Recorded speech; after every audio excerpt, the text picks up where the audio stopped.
Allô, allô? Ouais, ça fonctionne. Bonjour à tous. Excusez, je prends encore une petite gorgée, là. Vous savez pourquoi je bois? Parce que durant ce talk, on va faire plein de démonstrations en live. Bon, on sait comment ça marche d'habitude, hein. Il y a toujours Murphy qui s'invite, donc on va essayer de faire en sorte que ça fonctionne bien. On croise les doigts. Donc, bienvenue dans cette investigation. On va le faire ensemble. On va simuler la vie de Jeff, je vais vous le présenter, lors d'une investigation dans AWS. Donc, on va avoir un incident et puis on va travailler, on va regarder ensemble comment faire pour avancer dans nos conclusions et puis contenir le problème. Donc, la mise en situation sera suivie des premiers constats. C'est là où on va avoir la loi de Murphy normalement. Ensuite, les mesures d'urgence. Donc, on va parler plus de théorie et puis avec une petite démo aussi des bonnes pratiques, une petite démonstration de ce qu'on aime voir en fait concrètement comme bonne pratique. Et puis ensuite, les enseignements. Bon, là, c'est SOPO, c'est la théorie, mais on est obligé de passer par là. Donc, soyez courageux. Merci en tout cas pour vraiment être volontaire pour 2 heures de talk. Je sais que c'est long là, cette heure-ci, donc super, c'est très apprécié. L'équipe cyber de KPMG, donc moi je travaille chez KPMG.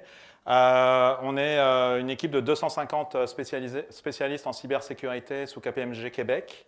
Et on a une offre qui est vraiment 360, c'est-à-dire que vous pouvez voir au centre, on est très spécialisé sur les contrôles opérationnels, donc autant en offensive, en SOC, en surveillance, en CTI, Threat Intelligence, mais effectivement en sécurité infonuagique, bien sûr. Mais on a aussi tout un ensemble de compétences sur tout ce qui est stratégie, gouvernance, conformité. On travaille beaucoup avec des avocats, d'ailleurs, on a régulièrement l'occasion de travailler avec eux.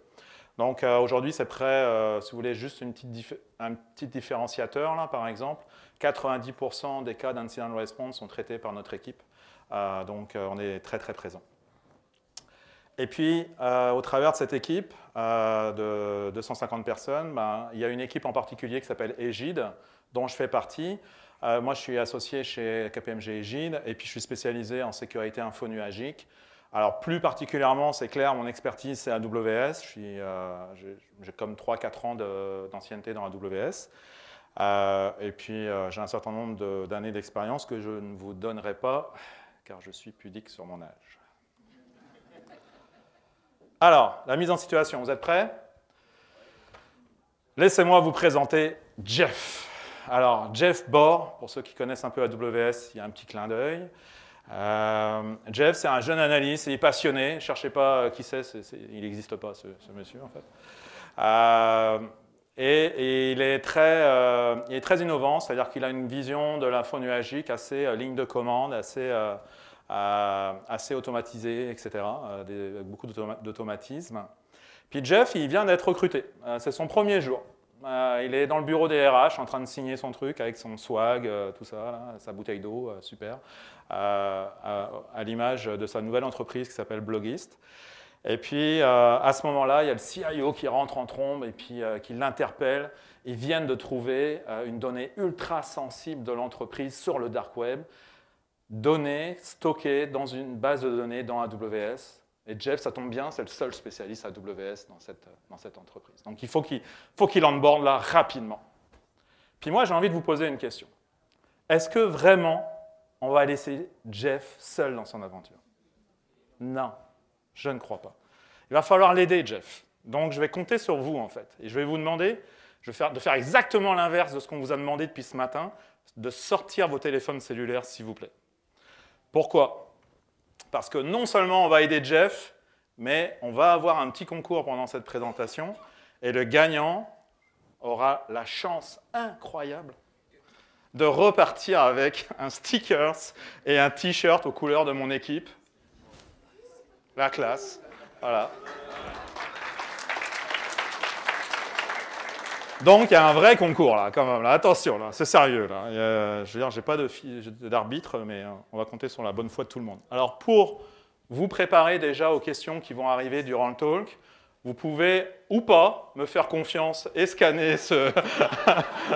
Bon, je sais, on est au Hackfest, c'est peut-être Bon, ok, c'est un peu dangereux, mais non, vous pouvez vraiment le scanner. Si vous ne me faites pas confiance, allez sur le site menti.com avec votre cellulaire et tapez le code. Il va être rappelé régulièrement pendant les questions, ce code, donc ne vous inquiétez pas. Si vous ne l'avez pas tout de suite, vous pouvez le retrouver un petit peu plus tard. Il n'y a pas de problème. Et ouais, dommage pour ceux qui sont au fond. Ils n'auront peut-être pas toutes les accès. C'est comme ça. Voilà, donc là, ça se connecte. Là, on est... c'est bon, on a déjà 20 personnes connectées, 21. Il y en a qui aiment les swags. Hein. Je le savais. Je le savais. Alors, premier constat, donc Jeff, il sort du bureau de la RH, il se précipite sur le premier ordinateur venu, très bonne pratique évidemment, et puis il essaye de prendre la documentation et de regarder, ok, ça ressemble à quoi, lui il connaît rien, hein, il découvre ça, là. Il découvre l'entreprise, je veux dire, donc il découvre cette architecture, il ne la connaît pas, et puis il tombe sur une petite documentation, donc il comprend qu'en fait, la donnée secrète qui est sur le dark web, c'est un mot de passe. C'est le mot de passe de Breaking Glass Accounts, de l'entreprise qui sont comme installés partout. Donc c'est le mot de passe qui permet en gros d'avoir accès à tous les trésors de l'entreprise. Ce mot de passe, il est dans une base de données. Ah, j'ai toujours rêvé de faire ça. Il est dans une base de données dans un réseau privé. Vous voyez, ici, la zone bleue, c'est un réseau privé. Cette base de données, elle est accessible d'après la documentation. Elle est accessible par une instance qui est dans un réseau public et puis qui est elle-même est derrière un load balancer. Ça, c'est la théorie, c'est le papier là, qui est disponible. Et puis là, déjà, il y a une première question que j'ai envie de vous poser là. Est-ce que vous pensez que cette architecture que vous venez de voir répond aux bonnes pratiques? C'est une question facile. Donc, vous allez pouvoir y répondre ou pas, parce que, rappelez-vous, la loi de Murphy. Ah, voilà. Alors là, on a beaucoup de noms. Normal, on est au Hackfest, il y a beaucoup de méfiants. Hein, donc, mais attention, ceux qui répondent non, ils vont devoir répondre pourquoi après. Non, je rigole. Non, c'est bon. C'est une blague. C'est une blague. Ouais. Donc, on a quand même 12% de oui. Bah, donc, on a 12% de gens qui se sont trompés. Ah, non, ça y est. Je me suis avancé trop tôt, je vous ai donné la réponse. C'est trop sympa. Donc, ça va s'arrêter, ça dure 20 secondes, je pense, la possibilité de répondre. Donc, dépêchez-vous si vous voulez gagner des points. C'est non, effectivement. Pourquoi ? Pourquoi ce n'est pas une bonne pratique? Si on remonte, pourquoi? Parce que vous avez votre instance qui a beau se retrouver derrière un load balancer, elle est quand même dans un réseau public. Donc, ce qui veut dire que cette instance, elle expose une adresse IP sur Internet, ce qui n'est absolument pas nécessaire parce que vous avez le load balancer qui est là pour ça. Donc, plutôt que d'exposer votre instance sur Internet, mettez-la également dans le réseau privé et laissez le load balancer, la WS, faire sa job et aiguiller les requêtes qui sont demandées. Bon, jusque-là, Jeff, bon, ok, il y a une petite erreur d'architecture. Bon, ce n'est pas encore dramatique. Il faut avancer. On va aller plus loin. Donc, la première chose qu'il fait, Jeff, quand il arrive sur son nouvel ordinateur, il va configurer une connexion. Parce que Jeff, vous savez, il n'aime pas trop les interfaces graphiques, Jeff. Jeff, il pense que dans l'info nuagique, ça va plus vite, c'est plus efficace de travailler en ligne de commande que dans des interfaces graphiques. Et il a raison. On va le démontrer, on va essayer de le démontrer ensemble. Donc la première chose qu'il fait, c'est qu'il s'installe justement AWS CLI, qui est un utilitaire qui va vous permettre d'interagir avec l'ensemble des ressources dans AWS. Puis c'est un Mac qu'il a eu, coup de chance. C'est quand même une bonne entreprise. Quand même, il y a du Mac. Et puis, lui, typiquement, il aime beaucoup AWS CLI, c'est ce qu'il va utiliser. Et puis, comme vous pouvez voir, en fait, dans son terminal, une fois qu'il a configuré son AWS CLI, puis là, ça commence, c'est pourquoi je n'ai pas un affichage propre. Attendez, on va réessayer. Ouais, ça a l'air bon. Clear. Ouais, c'est bon. Pour vérifier que, justement, il est bien connecté à AWS, il utilise une petite commande, qui va lui ramener l'identité, qui va lui confirmer qu'il arrive à se connecter à AWS. Donc là, c'est ce que je viens de faire. Donc Jeff, il utilise un compte que l'administrateur précédent, qui s'appelait Rob, lui a configuré, lui a préparé avant de quitter l'entreprise. Donc là, vous pouvez voir que je me connecte, effectivement, en tant que Jeff, j'ai bien accès à un compte numéro 3876, blablabla. C'est pas ça l'important. Donc là, forcément, voilà. Donc, ça m'a foiré mes trucs, excusez.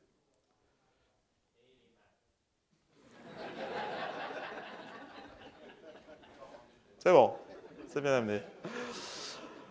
J'en profite. Jeff, il a fait sa configuration à la mitaine, il a rentré ses access keys, etc. On va en parler après. Mais en fait, il aurait pu utiliser aussi un utilitaire qui s'appelle lip. Ça, c'est le petit... Je vais vous donner plein de petites références comme ça au fur et à mesure. Si vous voulez les prendre en note, ça peut vous servir un jour. Lip.cloud, c'est un petit projet open source à la base. Ils sont en train d'essayer de le rendre plus professionnel. Là. Ils travaillent, c'est un projet qui part principalement d'Italie. Je les ai rencontrés récemment au Reinforce. Et c'est extraordinaire, ça vous permet de gérer toutes vos connexions cloud depuis votre terminal, que ce soit Azure, AWS ou autre, et puis de ne pas vous embêter avec le renouvellement des clés, et c'est fait automatiquement, c'est super pratique. Bon, petit aparté.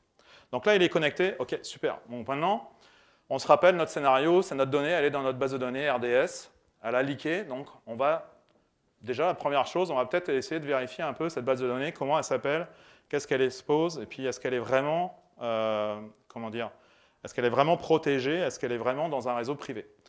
Donc ce que je vais faire, c'est que je vais décrire un petit peu c'est quoi les bases de données qui sont disponibles dans ce compte. Vous voyez, une petite ligne de commande. Alors j'aurais pu y aller en interface graphique, ça m'aurait fait 2-3 clics. Là, si mon script est déjà enregistré et puis j'ai déjà des alias qui sont bien faits, ça va aussi vite. Et puis là, je vois qu'effectivement, j'ai une base de données RDS qui expose un port 5432. 5432, donc une base de données Postgres. C'était une base de données Postgres. Non, c'est pas noté, ça, c'est bon. Donc, maintenant, moi, ce que je me pose comme question, évidemment, c'est, OK, j'ai une base de données Postgres, jusque-là, c'est conforme à mon architecture. Est-ce que cette base de données, elle est exposée sur Internet ou pas? Une façon simple de savoir, c'est de checker les security groups. Est-ce que mes security groups, qui sont définis dans mon compte, est-ce que j'en ai? Donc mes security groups, c'est quoi? Ce sont mes règles de pare-feu, en quelque sorte, qui sont associées à mes différents serveurs dans AWS. Est-ce que j'ai des règles de pare-feu qui autorisent 0.0.0 à accéder en entrée sur un port, peut-être celui justement de Postgres? Donc là, j'ai également une petite commande qui peut me permettre de me donner ça immédiatement. Là, d'un coup, je viens d'afficher la liste des security groups avec les différents ports autorisés. Vous voyez que j'en ai plusieurs qui autorisent du 5432. La bonne nouvelle, c'est que je n'ai pas de 000. Qu'est-ce que je vois? C'est que j'ai des subnets privés qui sont autorisés à aller attaquer du 5432. Donc là, jusque-là, OK, bon, ben, effectivement, a priori, ma base de données, elle n'est pas exposée sur Internet, c'est bon. Ça n'a pas été complètement n'importe quoi. Donc ça veut dire qu'a priori, ça vient de l'interne. C'est depuis une instance, peut-être, à l'intérieur de mon réseau, que j'ai eu cet accès à ma base de données, j'ai eu ce leak de ma base de données. Donc ce que je vais faire, c'est qu'ensuite, l'étape suivante, logique, bah, je vais aller lister les instances qui sont présentes dans mon réseau. Donc je fais une petite requête, et là je m'aperçois que j'en ai qu'une. Coup de chance. C'est plus facile pour moi. J'en ai qu'une, et puis elle est effectivement dans un range d'adresse IP privé qui correspond à un des security groups autorisés à aller sur 5432. Ok, donc là je commence, là, petit à petit, là, je commence à pointer du doigt une possible responsabilité de l'instance, parce qu'a priori c'est la seule qui peut se connecter à la base de données. Ok. Petit aparté, ça paraît long, ces requêtes. Ça paraît long, pourquoi? Parce qu'en réalité, je les filtre avec un utilitaire qui s'appelle GQ. Je ne sais pas si vous voyez derrière le pipe. Vous ne le voyez pas pour ceux qui sont plus loin, mais c'est tant pis pour vous. Ceux qui sont devant, eux, ils voient tout. Derrière le pipe, en fait, j'utilise GQ. C'est un JSON, c'est un parseur de JSON, de structure JSON, qui me permet justement d'avoir un affichage, vous voyez, qui est sympa, qui me permet de filtrer comme ça exactement l'information que je veux en sortie, et puis ne pas me retrouver avec toute la structure JSON affichée dans mon terminal. En réalité, il n'y a rien qui m'oblige à l'utiliser, mais je vous invite, si vous faites beaucoup de lignes de commande avec AWS, vous verrez que vous aurez beaucoup d'intérêt à exploiter, à apprendre GQ, parce que ça vous permet d'avoir des sorties qui soient vraiment propres, et surtout, ça vous permet éventuellement, avec ces sorties qui sont comme sanétisées avec GQ, de les envoyer dans un traitement automatisé derrière ou de préparer un deuxième traitement automatisé derrière. Je vous ai mis quelques références, si vous voulez. Bon, alors là, OK, donc mon architecture, bon, elle n'est pas super, mais la base de données, elle est effectivement privée. J'ai une instance qui peut accéder à ma base de données. Là, je pourrais me poser comme question, peut-être que l'instance, ça s'est fait hacker. Peut-être qu'il y a eu une attaque un petit peu agressive sur mon instance. Puis là, ça tombe bien, j'ai un IDS. Ben là, j'en suis pas sûr, je vais vérifier. Mais j'ai un IDS. Ben, c'est pas, le nom n'est pas officiellement IDS, là, mais j'ai une solution de sécurité qui ressemble fortement à un IDS qui est proposé par AWS. Puis ça c'est pas moi qui vais répondre à la question, c'est vous. C'est quoi le nom de cet IDS? Et là, il faut répondre vite. Attention, ça va commencer. C'est parti. Donc, vous avez un nom de solution à fournir. Vous pouvez l'orthographier de différentes façons. J'étais sympa. J'ai mis différentes orthographes, des fois qu'on a un petit doute. Il reste 5 secondes.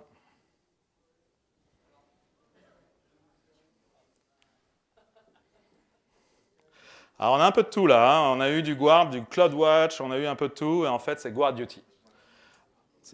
Donc là, on diminue. Là, ça y est, là, on commence à avoir des gens qui s'auto-éliminent. C'est pas bon, ça. N'oubliez pas les swags. Donc, c'est pas Snort. Snort, c'est clairement un projet open source qui n'est pas vraiment sous la portée de AWS. Mais ceci dit, vous pouvez utiliser du Snort. Mais CloudTrail, on va en parler. CloudTrail et CloudWatch, on va plus en parler juste après, justement. C'est par rapport au log. GuardDuty, par contre, c'est effectivement la solution qui va vous permettre de détecter des menaces un petit peu agressives là, sur vos ressources dans AWS. Donc, effectivement, ce que je vais faire, c'est que Jeff, plutôt, parce que ce n'est pas moi, c'est Jeff. Jeff, il ouvre GuardDuty. Coup de chance, GuardDuty était activé dans ce compte-là. Malheureusement, aucune alerte. Donc, qu'est-ce que ça peut sous-entendre? Ça peut sous-entendre que l'attaquant a utilisé une méthode extrêmement discrète. J'entends par là une méthode qui, d'un point de vue d'AWS, semble légitime. Donc, je commence à réfléchir un petit peu à l'identité. Dans ce genre de scénario, quand mes solutions de sécurité n'ont pas détecté d'attaque, ça peut être peut-être un problème d'identité qui a été utilisé pour arriver à ses fins. C'est ce qu'on va voir, c'est ce qu'on va investiguer ensuite avec les journaux. Alors, quand on parle de journaux, je vous le disais là justement, on parle de CloudTrail, par exemple. CloudTrail, c'est tout ce qui est journaux liés à l'utilisation d'AWS. C'est-à-dire, dès l'instant où vous consommez une API AWS en étant authentifié, vous allez générer potentiellement une trace dans CloudTrail. Je vais vous expliquer après le potentiellement.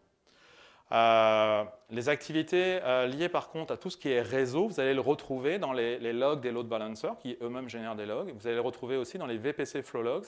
Ça, c'est quoi? C'est des logs au niveau du VPC, c'est-à-dire au niveau de l'enceinte réseau, enfin du support réseau dans AWS.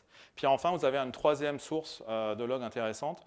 En réalité, c'est les serveurs qui, eux, génèrent de la log. Vous pouvez utiliser un service géré qui s'appelle CloudWatch pour y centraliser justement tous les journaux issus de vos serveurs. Vous pouvez en réalité aussi utiliser CloudWatch pour centraliser des journaux qui viennent de CloudTrail ou qui viennent de VPC Flow Logs, mais on peut y penser souvent par rapport aux activités des serveurs. Alors nous,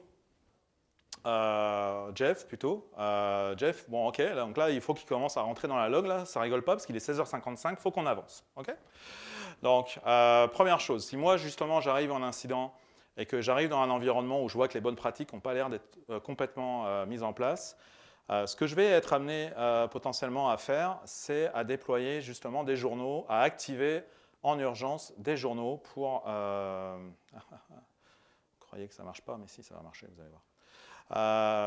Pour compenser, pour essayer d'avoir le plus de traces pour vérifier si un attaquant est toujours présent. Donc, c'est là où vous avez vous avez plein de façons de faire. Moi, là, je vous en cite une qui vaut ce qu'elle vaut. Vous pouvez en utiliser d'autres. Vous avez par exemple un outil qui s'appelle Assist Log Enabler, qui est issu d'un lab AWS. Donc, on peut quand même faire confiance aux gens d'AWS pour ce genre de solution, et qui va vous permettre très facilement d'utiliser un petit script Python pour activer un ensemble de logs from scratch pour générer immédiatement de la trace.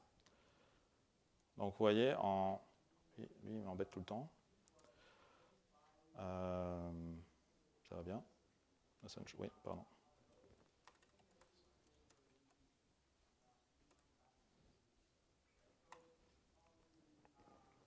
Là, en 2 lignes de commande, j'ai ouvert mon compte. j'ai téléchargé un... et ça marche pas. J'ai téléchargé un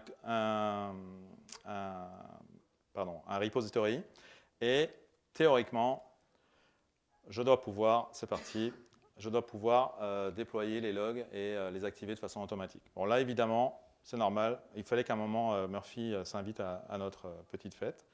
Donc, je vais passer là-dessus parce que ce n'est pas le plus important. Mais c'est clairement un outil que je vous invite à regarder et à prendre le temps d'essayer. Vous pouvez aussi, si vous êtes dans un mode d'investigation assez important, utiliser l'outil Athena qui, lui, va vous aider à investiguer ces journaux, CloudTrail, par exemple, non pas sous une forme native CloudTrail, mais avec un interpréteur de type SQL. Donc, vous êtes dans un moteur SQL où vous pouvez faire des requêtes selon un langage que vous êtes peut-être plus familier et puis plus habitué. Mais Jeff, lui, il n'y a pas de souci. Lui, il connaît bien CloudTrail, il est prêt à tout. Et puis, ce qu'il va faire, c'est qu'il va investiguer directement avec AWS CLI. Quand on parle d'actions à investiguer en priorité, quand on est dans un environnement potentiellement compromis, on va beaucoup aller vérifier ce genre d'actions dans les journaux, get user, list user policies, get user policy, tout ce genre les describe instance, c'est ce genre d'actions AWS qu'un attaquant va mener lorsqu'il prend pied dans un environnement, parce que la première chose qu'il va faire, c'est essayer de faire le point justement sur qu'est-ce que j'ai autour de moi, quels sont les objets qui sont configurés dans l'environnement. Donc c'est clair que moi, en tant que défenseur, en tant que Jeff, je vais essayer de chercher qui a utilisé ce type d'action récemment. Le petit lien qui est en bas, là, le Survival Kit, c'est un projet qui va vous permettre de générer d'ailleurs des alertes automatiquement, de mettre en place des alertes dès l'instant où quelqu'un effectue des actions de ce type qui sont comme pas très ordinaires, on va dire. Donc, là, la première chose que je vais effectuer comme query dans mon journal d'activité CloudTrail, donc rappelez-vous, CloudTrail, c'est les actions, les journaux liés aux actions effectuées dans AWS, sur l'API d'AWS, c'est que je vais aller vérifier si quelqu'un a effectué un describe instance. Puis là, effectivement, j'ai des retours, j'ai des events. Donc la première chose, je vois que Jeff l'a fait. Ça, c'est correct. Jeff encore l'a fait. Ça, c'est correct aussi. Donc il l'a fait plusieurs fois. Il l'a fait il n'y a pas très longtemps, hein, 12h56, c'est incroyable. Qu'est-ce qu'il faisait, Jeff, à 12h56? On se demande.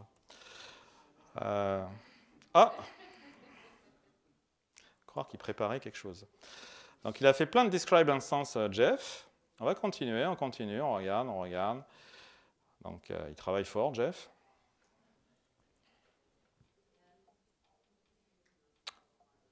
Tiens.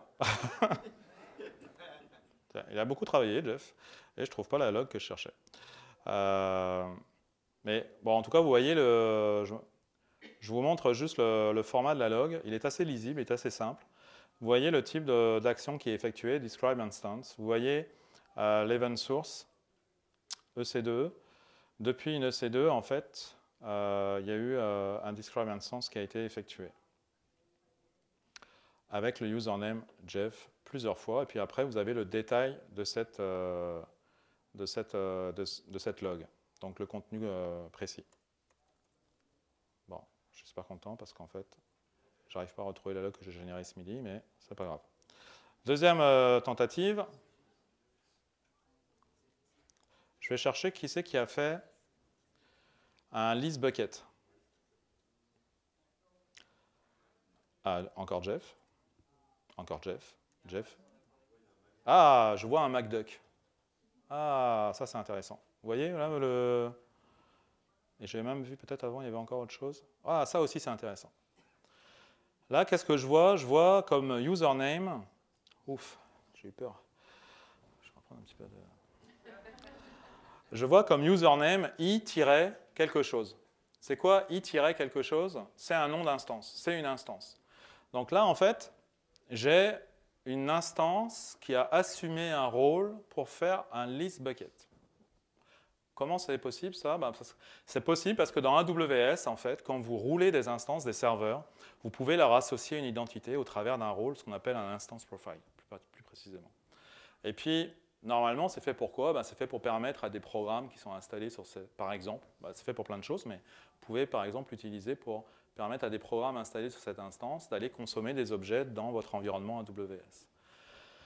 Là, pour le coup, je trouve ça quand même bizarre, parce que cette instance, elle n'est pas supposée avoir besoin justement de consommer du bucket S3. Donc, c'est assez étonnant.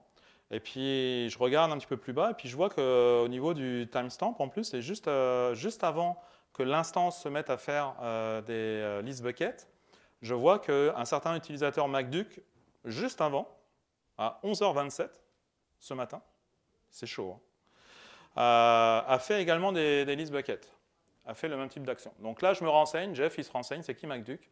MacDuck, on se rend compte que c'est un ancien stagiaire, et on a oublié de désactiver ses accès, et qui est encore défini dans AWS.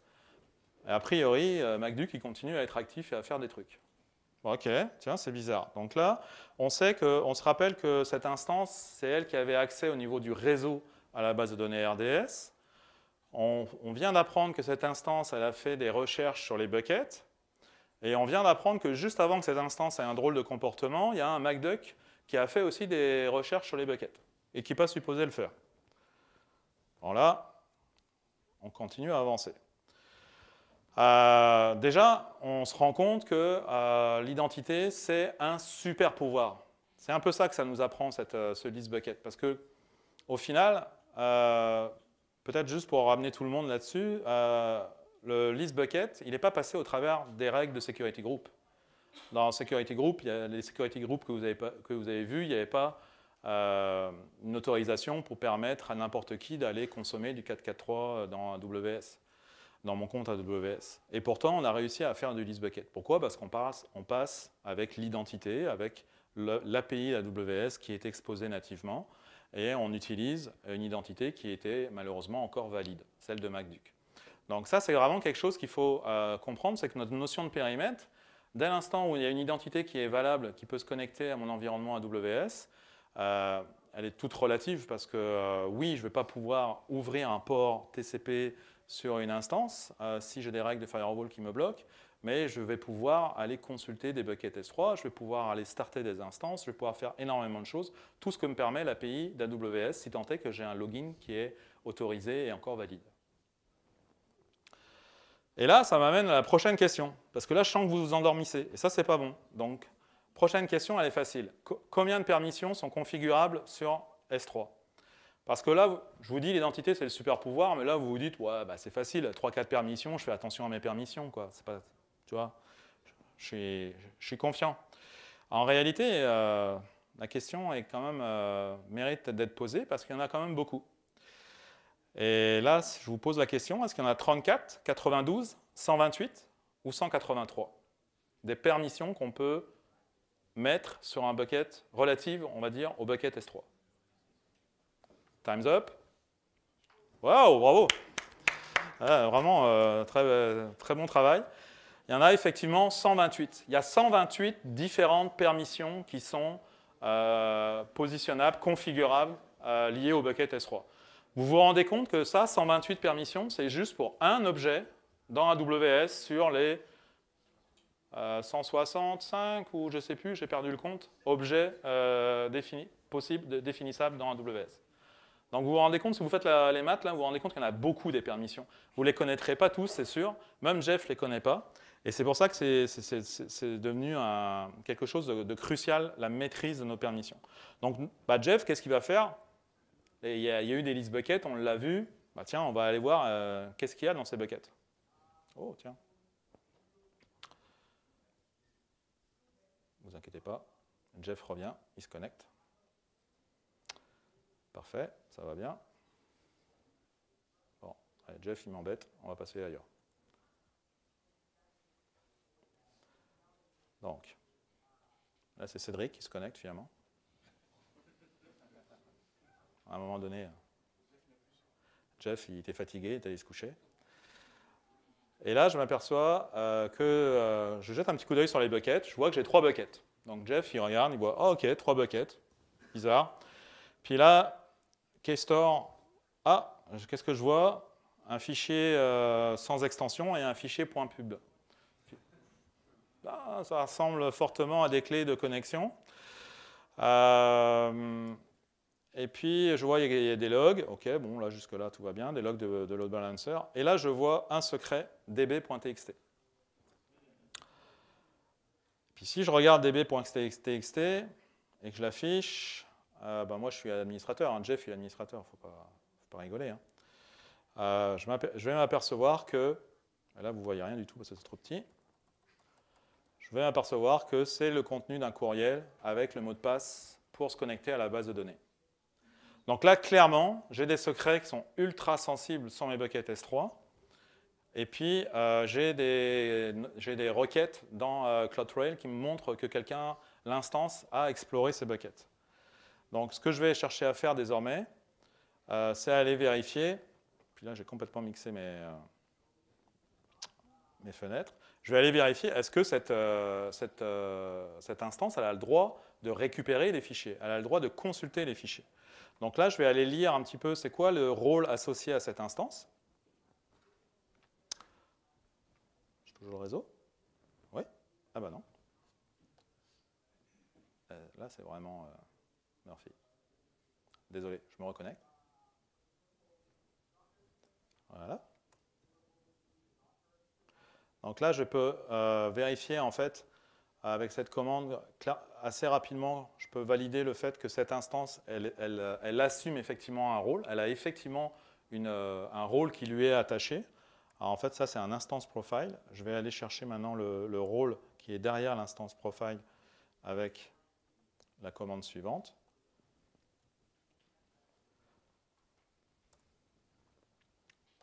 Donc là, je vois maintenant le nom du rôle exact qui est associé à cette instance. Et ce qui va être intéressant, c'est de voir c'est quoi les droits offerts par ce rôle.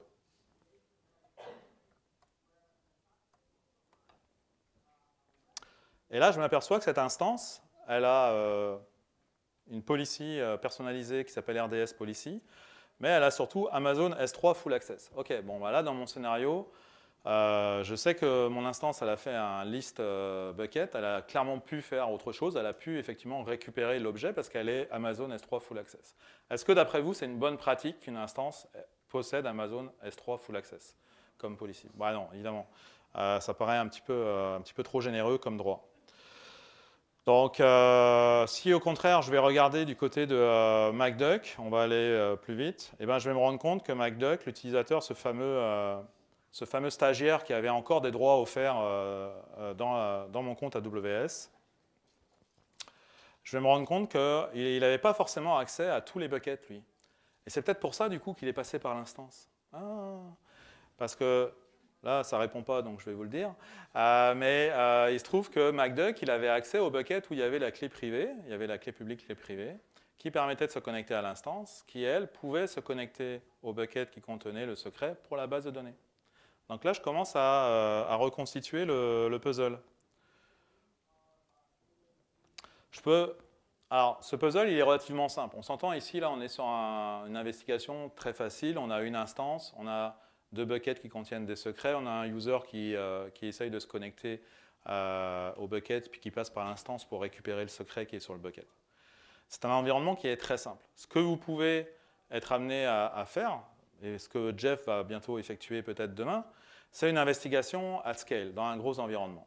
Un environnement qui comprend des centaines d'instances, qui comprend des centaines de security groups, des milliers de security groups. Et quand vous êtes dans ce genre d'environnement, très clairement, vous n'avez plus moyen, enfin, ça devient très compliqué de faire des describe CloudTrail. Là, ça commence à être assez compliqué. À ce moment-là, vous avez des outils qui sont extrêmement utiles. PMapper, c'est un outil qui va vous permettre d'identifier les différentes autorités, les différentes permissions associées aux différents principles, donc aux différents rôles ou users dans votre environnement. Et là, ce que vous voyez, j'ai même perdu, pardon, excusez. Ce que vous voyez, si je vais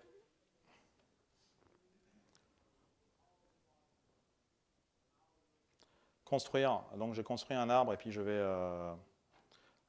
créer un graphique qui représente justement cette liste de... ou pas. Ça va bien. Donc je vais reconstruire mon arbre.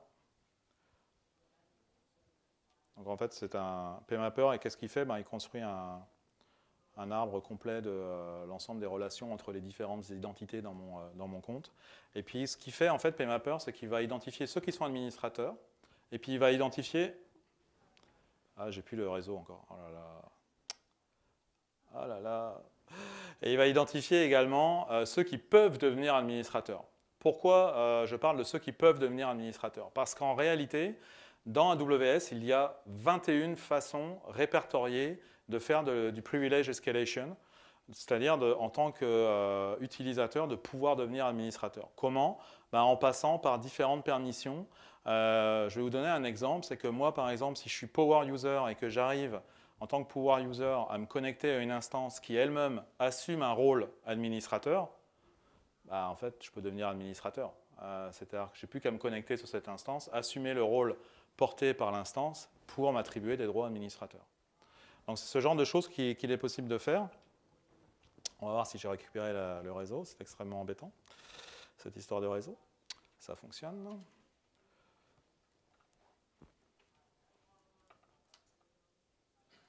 Vous êtes très sage, vous êtes très, très sympathique. Merci, vous êtes très patient. Ouais, bon là ça va prendre un petit peu de temps. Donc on va aller directement. Est-ce que je peux faire un visuel? Est-ce que j'ai toujours mon arbre? Oui, j'ai toujours mon arbre. Donc, 38. Voilà. PMapper, il me génère ceci. Donc là, vous voyez que sur mon environnement en question, c'est un environnement qui est extrêmement simple. En général, quand on travaille justement en investigation, en audit dans les environnements clients, on s'entend que vous en avez plein, des identités et des rôles surtout. Là, ce que vous pouvez voir, c'est que les cases bleues, ce sont les cases des administrateurs. Donc je vois user Jeff, user Rob, il est toujours défini dans mon environnement, il est bleu. Je vois que mon MacDuck, il est blanc, ça veut dire qu'il n'assume pas de droits administrateurs. Effectivement, il a juste des droits en lecture sur certains buckets. Mais ce que je vois également, je vois qu'il y a un rôle qui peut devenir administrateur, qui est en rouge. Ça, c'est le rôle qui, justement, a des moyens de privilege escalation. Là, en l'occurrence, ce n'est pas grave, c'est un rôle géré par AWS. Donc, si vous voulez, quand je regarde ça, c'est plutôt correct. En fait, je n'ai pas trop d'inquiétude, en dehors du fait que je vois que Rob est toujours défini et qu'il porte des droits administrateurs. Ça, c'est relativement simple dans cet environnement. Dans un gros environnement, c'est clairement un outil qui peut vous sauver la vie, en fait. Alors, ensuite, il y a un autre outil qui est intéressant, c'est SteamPipe. SteamPipe, en investigation, c'est un petit peu ce qui va nous permettre, tout comme Athena permet de faire du SQL sur du contenu de log, SteamPipe va nous permettre de faire du SQL sur un inventaire de ressources. Donc on va pouvoir assez facilement, si on a du réseau dans notre terminal, pardon, hop, ouais, je l'ai toujours. Donc on va pouvoir...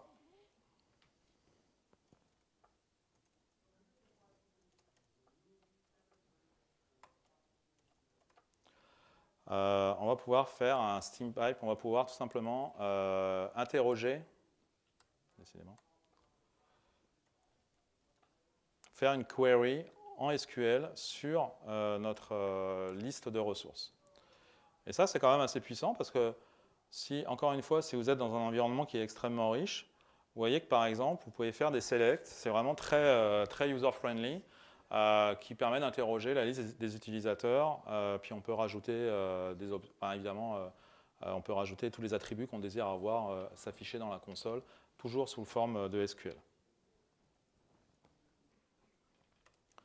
Donc très sympa, SteamPipe. Alors maintenant, le résultat de l'investigation, avec quelques couacs, parce que Jeff il était dans un endroit où il n'y avait pas du très bon réseau, vous avez remarqué. Mais ça, c'est le problème de cette entreprise, Bloggist, tout le monde le sait.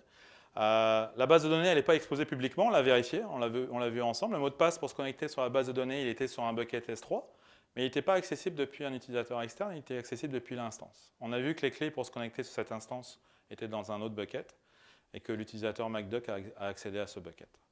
Donc en gros, c'est le scénario qui est sur la droite, c'est ça, ce que je vous disais, l'utilisateur MacDuck, il a utilisé une clé qui était stockée par erreur sur un bucket pour se connecter sur une instance et assumer le rôle de cette instance pour avoir accès au secret qui donnait accès à la base de données. Ça nous apprend quoi? Ça nous apprend plusieurs choses. Mais avant de passer aux enseignements, on va peut-être se sécuriser un petit peu, parce que Jeff, il ne veut pas que ça se renouvelle. Donc, première chose, on va appliquer un concept de landing zone. Le concept de landing zone, c'est quoi? C'est que là, j'étais dans un compte qui était autonome, où j'avais les journaux CloudTrail qui étaient dedans, et j'avais en fait le risque qu'un attaquant qui prenne le contrôle du compte puisse faire ce qu'il veut, dont potentiellement compromettre des journaux ou supprimer les traces de son passage. Donc la première chose qu'on recommande, c'est d'appliquer un concept de landing zone où on va séparer, on va créer un compte propre au stockage des journaux, un compte propre à la consultation des consoles de sécurité pour l'équipe sécurité. Et puis, on va séparer ça des comptes qui vont, eux, contenir les instances, qui vont contenir les applications. Donc ça, c'est le concept de landing zone. Ça comprend également l'activation d'un certain nombre de contrôles de sécurité. Et ça comprend notamment la création d'un ce qu'on appelle un trail dans CloudTrail. Vous vous rappelez, je vous ai dit que CloudTrail, il comprend les logs de potentiellement tous les événements effectués sur l'API AWS en mode authentifié. Pourquoi je vous ai dit presque? Parce que par défaut, CloudTrail, il stocke qu'un certain nombre d'événements sur 90 jours. Quand je dis un certain nombre d'événements, c'est-à-dire des événements de plutôt haut niveau. Mais par exemple, il ne va pas vous stocker les événements de type GetObject dans des buckets S3. Ces événements qui sont à un plus bas niveau dans l'API, si vous ne créez pas un trail spécifique dans CloudTrail, vous ne les verrez pas, ils sont stockés nulle part. Vous les perdez, ces événements. Vous n'avez pas la traçabilité. Donc là, en l'occurrence, c'était mon cas. J'étais dans un compte où je n'avais pas de trail. Donc j'aurais pu essayer de faire une recherche pour vérifier si quelqu'un avait fait un GetObject sur le bucket. Je ne l'aurais pas vu, je ne l'aurais pas su. Donc avec le concept de landing zone, il y a un certain nombre d'outils de sécurité qui sont configurés, et notamment le fait de créer un trail dans CloudTrail, c'est-à-dire d'augmenter votre visibilité, d'augmenter votre niveau de journalisation. Donc ça, c'est important parce que si vous ne le savez pas, si vous ne le faites pas, AWS, ils ne le font pas pour vous. Vous comprenez? C'est vraiment la responsabilité de l'utilisateur. La deuxième chose, c'est qu'on va adopter une segmentation par compte. Pourquoi? Il y en a 4, des raisons. Premièrement, isoler vos charges de travail pour réduire le blast radius. Donc, si vous avez un système qui est compromis parce qu'il est vulnérable, c'est un compte AWS derrière qui est compromis. Ce n'est pas un compte qui comprend plein de systèmes. Donc, c'est au final juste votre système qui est compromis. Ça, c'est hyper important parce que on n'est jamais à l'abri des vulnérabilités sur les serveurs exposés sur Internet. Ce que vous voulez, c'est qu'au minimum, si ce serveur-là il est compromis, que ça ne vienne pas compromettre tous vos autres systèmes d'affaires qui tournent dans votre entreprise. Donc ça, vous avez cette possibilité assez simple dans AWS d'isoler par compte. Il faut l'utiliser pour ça, par rapport à un réseau interne où on comprend que les VLAN, on a une certaine limite à créer autant de VLAN que de systèmes. C'est plus compliqué.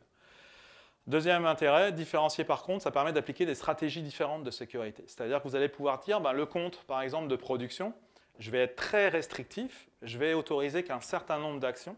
Mon compte qui contient un workload de développement, je vais être un petit peu plus loose. Je vais laisser les développeurs tester des nouvelles choses, je vais être beaucoup plus permissif.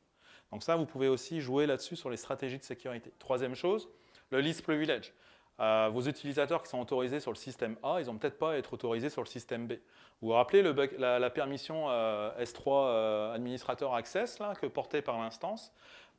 L'avantage, c'est que cette mauvaise policy à la base, si on est dans un compte où au moins l'instance n'accède qu'à des buckets qui sont relatifs à ce système de mission, quelque part, au moins, on a une réduction du privilège, c'est déjà ça de gagner. Et puis enfin, ça permet la possibilité de chargeback, c'est-à-dire qu'on va avoir une facilité de calculer le coût exact de la sécurité et puis le coût même consommé de façon globale par un système d'affaires parce que c'est le coût porté par le compte. Donc on a plus de facilité à identifier les coûts exacts. Troisième point, recommandation qu'on va mettre en place, que Jeff va mettre en place rapidement. Là, tout le travail que j'ai fait, sauf à la fin, je l'ai fait avec un utilisateur YAM. Un utilisateur défini dans YAM, c'est un utilisateur à qui on peut attribuer une access key et des secret access keys. Alors ça, c'est génial, c'est cool, on l'installe sur notre poste de travail, l'access key, la secret access key. Vous voyez, ça, c'est un fichier qui était sur mon poste de travail. C'est un fichier texte, en clair, sans protection, qui se trouve toujours au même endroit, dans $home.ws credentials. Bah, devinez quoi, là, qu'est-ce que je fais, moi, en tant qu'attaquant, quand je prends le contrôle d'un poste de travail? Bah, la première chose, c'est que je check si je n'ai pas un fichier comme ça qui est disponible. C'est une évidence. Il y a même des bots aujourd'hui qui existent qui font ce travail-là. Donc, évidemment qu'on n'aime pas ça, parce qu'en plus, ces clés-là, qui sont définies avec un utilisateur YAM, sont des clés qui sont permanentes. Tant que vous n'avez pas un administrateur ou un mécanisme qui va vous les renouveler, c'est des clés qui vont rester indéfiniment valides. Donc le laptop qui est perdu dans le train, le laptop qui est donné à son enfant parce qu'il a plus de 3 ans et que l'entreprise me l'a offert, il comprend toujours ces access keys. À la place, on a quelque chose de super. On a AWS SSO qui nous permet de travailler avec derrière un background, une notion de rôle. C'est-à-dire que vous pouvez toujours utiliser AWS CLI, mais c'est avec des access keys qui vont être temporaires, qui vont être valides que pour une durée limitée que vous pouvez configurer. Mettons 4 heures. Donc ça, c'est hyper intéressant, parce qu'on s'entend qu'au moins, si j'ai un fichier texte qui comprend mes credentials, s'ils sont valides que 4 heures, ça me permet quand même d'être un peu mieux protégé que des clés valides tout le temps. Alors, on a toujours potentiellement besoin d'avoir accès à des utilisateurs YAM. C'est pourquoi c'est souvent pour des systèmes on-premise ou des systèmes ne tournant pas dans AWS qui ont besoin d'une identité classique de type YAM. Mais pour ça, AWS a sorti récemment YAM Roles Anywhere pour justement permettre, même dans des cas où j'ai un user ou un système qui a besoin d'accéder depuis un environnement qui n'est pas AWS à un workload AWS, je peux aller utiliser les roles avec des systèmes de certificats. Et on a justement un talk demain spécifiquement là-dessus, sur YAM Roles Anywhere. Je vous invite à aller le voir. C'est ce qui va vous permettre de tuer définitivement la notion de user YAM. Je suis un petit peu dur avec cette notion-là, mais c'est une catastrophe. Les user YAM, les clients ne renouvellent pas les clés d'accès. Et pourtant, ça apparaît en rouge et tout à un moment donné dans la console, mais ça reste traîné dans les laptops. C'est vraiment un vrai problème. Et j'ai envie de vous demander d'ailleurs, vous vous rappelez, je vous ai recommandé des utilitaires. Vous vous rappelez le nom de l'utilitaire que je vous ai recommandé pour gérer vos connexions CLI, justement? Bah, dites-le moi. Écrivez-le moi, plutôt.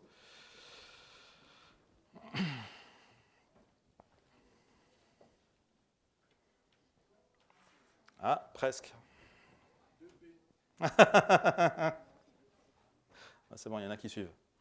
AWS CLI. AWS CLI, c'est pour me connecter, mais ça ne gère pas mes clés là, justement. Et là, vous avez les solutions. Celle-là n'est pas notée, hein, je vous rassure. Clip, Leap Cloud. Oh, c'est bon, il y a des bonnes idées de nom là. Leap, LIP. Je vais pouvoir utiliser ça. Donc, c'est effectivement la réponse qui apparaît au centre de l'écran. LEAPP, c'est vraiment celle qui va vous permettre de générer justement vos clés, de gérer vos clés qui se renouvellent toutes les 4 heures ou toutes les heures. Elle va s'occuper de tout et elle va stocker ça dans un magasin sécurisé sur votre ordinateur. Voilà, donc bravo pour ceux qui ont bien répondu. Et puis évidemment, qu'est-ce que je vais également recommander? C'est appliquer les bonnes pratiques de configuration. Il faut préparer la fondation, c'est-à-dire que quand mes DevOps vont aller consommer une instance, je vais préparer une recette pour mes DevOps avec une image d'instance qui est déjà renforcée, qui est déjà sécuritaire. Je vais d'ailleurs faire évoluer cette fondation en continu avec les DevOps. Donc Jeff, il va travailler avec les développeurs. Jeff, en tant qu'analyste sécurité, il ne peut pas rester dans son coin, dans sa tour d'ivoire, à essayer de rattraper les incidents, ça ne marchera pas. Il faut vraiment qu'il travaille avec les développeurs qui poussent de l'infrastructure dans le cloud pour les conseiller, puis pour leur offrir des solutions qui soient déjà secure by design. Et puis, je vais appliquer des benchmarks. Là, par exemple, vous voyez une copie d'écran de Security Hub qui est extrêmement pratique Day One là, pour avoir une vision rapide de votre configuration, si elle est sécuritaire ou pas. En cas de doute, je vais isoler les instances. Alors, il y a plusieurs façons de faire. Vous pouvez y aller à l'ancienne. À l'ancienne, c'est-à-dire, je me connecte à la console. Allez, on va le faire parce qu'on y croit et puis parce qu'on a encore du réseau. Donc là, typiquement, je vais me connecter à un environnement qui est passé entre les mains de Jeff, donc il est beaucoup plus propre. Et puis, notamment, il n'est pas parfait parce que l'architecture, il y a encore une instance qui est exposée sur Internet. Alors ça, c'est pas super. Mais si je regarde cette instance, et que je regarde plus particulièrement la sécurité de cette instance, en plus, non seulement elle est exposée sur Internet, mais je vois qu'elle accepte des connexions depuis Internet sur le port 443, c'est un serveur web, port 80, puis port 22 sur une adresse IP en particulier. Et puis, si je regarde le rôle porté par cette instance, en plus, c'est un rôle qui comporte un certain nombre d'autorisations, dont Amazon RDS Full Access, Amazon S3 Full Access, bref, c'est une instance exposée sur Internet qui a des droits extrêmement importants. Jeff, il arrive en incident là-dessus. Isoler cette instance, il faut à la fois isoler les réseaux et puis il faut à la fois isoler l'aspect YAM, l'aspect autorité porté par cette instance. Vous pouvez le faire à la main, passer un par un, ou vous pouvez utiliser un système, un automatisme qui va aller vérifier les tags associés à vos instances et qui va réagir automatiquement, surtout si j'ai le bon tag, incident status contain. Dès l'instant où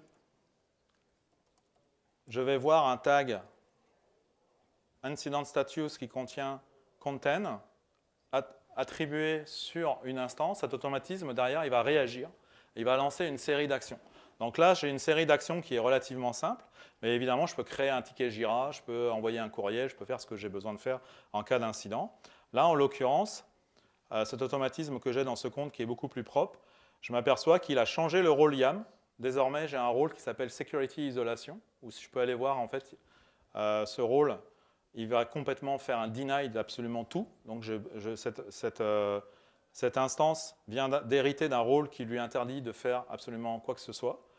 Et en plus, je peux regarder mon security group et je m'aperçois que j'ai également, je suis dans un security group qui s'appelle Security Isolate, qui a été automatiquement appliqué. Donc cette instance n'a plus aucune communication réseau acceptée. Vous voyez, juste en attribuant un tag sur une instance, ça a automatiquement isolé à la fois de l'identité et à la fois du réseau cette instance.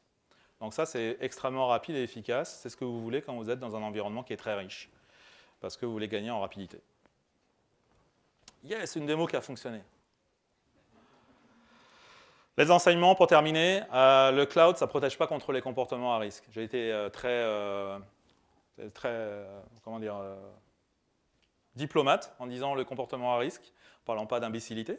Par exemple, effectivement, stocker des secrets dans les buckets, il n'y a rien qui vous empêchera de faire la même chose, les mêmes bêtises on-premise dans le cloud. Vous pouvez toujours stocker des secrets dans des buckets, il n'y a rien qui va vous en empêcher, à part des bonnes pratiques. Donc vous avez des solutions en plus parfaites pour ça. Secret Manager, la AWS, est très bien pour stocker vos secrets. HashiCorp, Vault, très bonne solution pour stocker des secrets.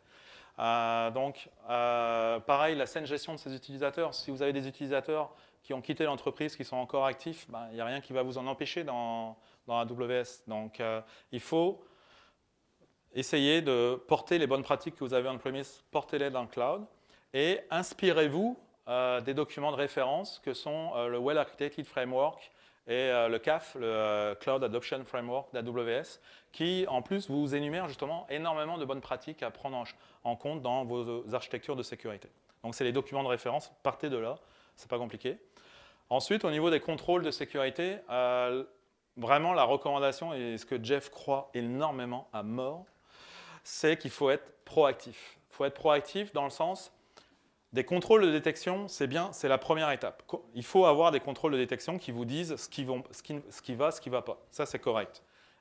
Prenez des contrôles de détection. Mais une fois que vous avez des contrôles de détection, il faut investir au maximum dans des contrôles de prévention. Pourquoi? Sinon, vous allez vous retrouver enterré sous un ensemble d'alertes qui va vous servir strictement plus à rien. Il faut vous mettre dans une position d'amélioration continue. Comment? En mettant des contrôles de prévention dans vos pipelines CI/CD, en vous mettant des contrôles de prévention au niveau des policies, etc. Dernière question. Dans les prochaines années, d'après vous, quel pourcentage de failles de sécurité seront de la responsabilité des clients?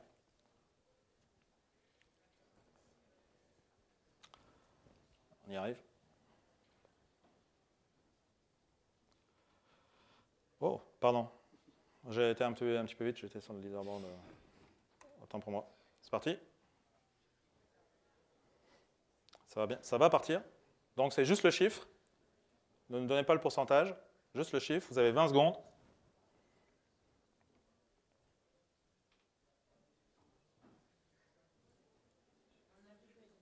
Non, c'était un piège.